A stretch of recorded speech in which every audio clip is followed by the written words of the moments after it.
के इस वीडियो में एक बार फिर स्वागत।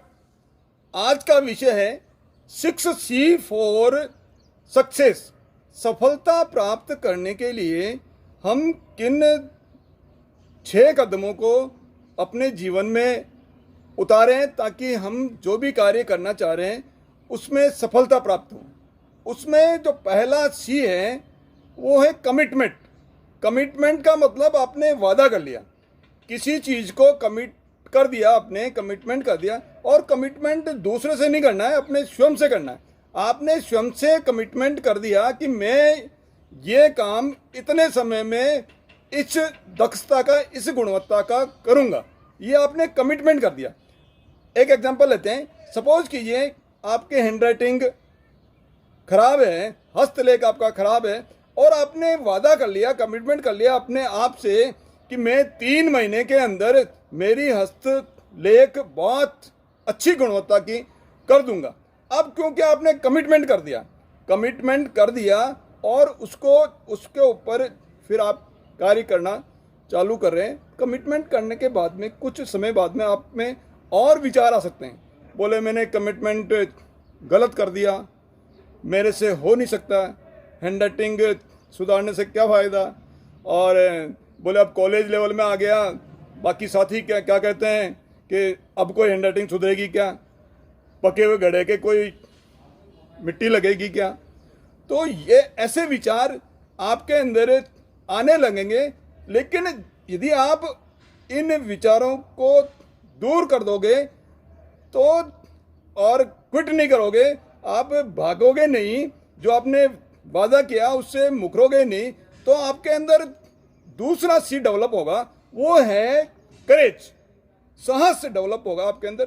आप में जो आपने कमिटमेंट किया उसको पूरा करने का साहस वो उत्पन्न हो जाएगा। और जब साहस कि मैं ये काम कर सकता हूँ, ये सा साहस आप में और जब डेवलप हो जाएगा तो तीसरा C आपके अंदर जो है वो उत्पन्न होगा, वो है क्रिएटिविटी का मतलब रचनात्मक। अब आपने एक साहस भी आ गया, तो अब आप में रचनात्मक उस हस्तलेख को सुधारने के लिए क्या तरीके हो सकते हैं, क्या तो ऐसे रचनात्मक जो है तरीके आपके मस्तिष्क के अंदर आना चालू हो जाएंगे। तो ये रचनात्मक कार्य आपका मस्तिष्क वो करना लग जाएगा। और जब रचनात्मक कार्य जब करेगा निरंतर रूप से, रचनात्मक अपने हस्तलेख सुधारने के लिए रचनात्मक जो है माध्यम से, विधि से जब आप हस्तलेख लिखोगे तो कुछ समय बाद में आप में आ जाएगी जो चौथा C है, वो है कैपेबिलिटी का मतलब काबिलियत। आप देखोगे कि आपके अंदर अच्छा हस्तलेख लिखने की काबिलियत आ गई। अच्छा हस्तलेख लिखने लग गए, आपके साथी कहने लग गए, बोले क्या परिवर्तन किया भाई आपने, आपकी हैंडराइटिंग पहले कितनी खराब थी हिंदी की, अब कितनी अच्छी हो गई। बोले आपके अंदर काबिलियत है, आपके अंदर हस्तलेख सुधारने की काबिलियत है, तो आपके अंदर काबिलियत होगी। तो ये जब कैपेबिलिटी बढ़ी और जब लोग आपके साथी कहने लग गए, तो फिर आपके अंदर 5वां जो C है वो आपके अंदर डेवलप होगा, उत्पन्न होगा, वो है कॉन्फिडेंस का मतलब आत्मविश्वास। आपके अंदर आत्मविश्वास आ गया।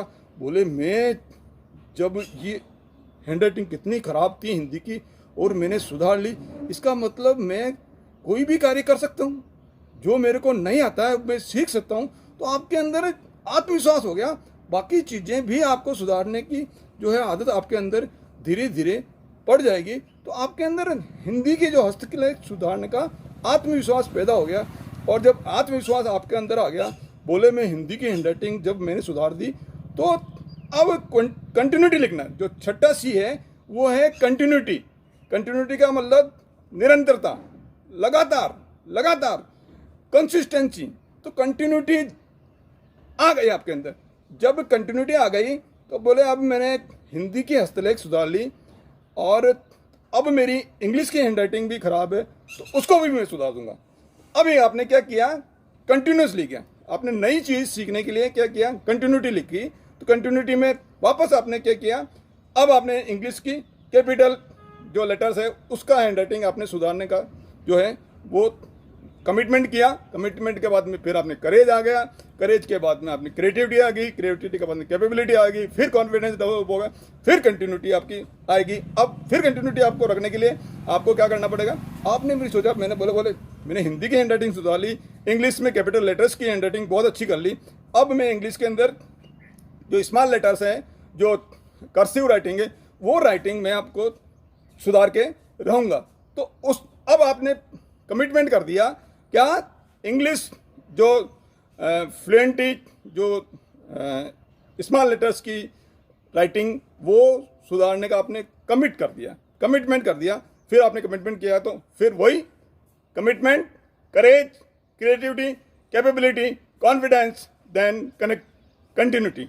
तो यही आदत आपको हर कार्य में, जो आप समझते हो कि ये मेरे को सीखने की आवश्यकता है, यदि आप इन स्टेप को दोहराते हुए आप अपने के जीवन के अंदर ये आदत बना लेंगे तो निश्चित रूप से कंटिन्यूटी, ये कंटिन्यूटी जो मैंने बताया ना, कंटिन्यूटी एंड के अंदर कंटिन्यूटी वो बहुत जरूरी है। हर कार्य करने के लिए कंटिन्यूटी जरूरी है। एक आपने सीखने का लेवल आपने प्राप्त कर लिया, दूसरी जो आदत है उसको सीखने के लिए कंटिन्यूटी रखिए, वो आपने सीख ली। तीसरी आदत, अच्छी आदत सीखने की कंटिन्यूटी लिखो। फिर चौथी आदत, अच्छी आदत सीखने की कंटिन्यूटी रखो। कंटिन्यूटी जीवन के अंदर, continuity, consistency is very necessary in life for progress.